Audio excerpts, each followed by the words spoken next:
أنا شخصيا شاهد على وفود أفريقية يأتون إلي ويقولون لي لا تلمني إني سأصوت لصالح القرار الجزائري. لماذا؟ لأن من يسد علينا إما الجزائر أو ليبيا الفاتورة لاستيراد الأدوية التي نحتاجها في وطننا لمدة 6 أشهر، من يسد لنا الفاتورة لتوريد الأدوية نصوت لصالح معناها قراره.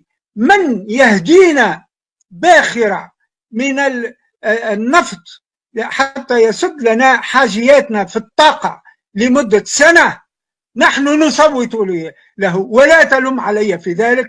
ونحن نحتاج إلى هذه المساعدات، ولما نجد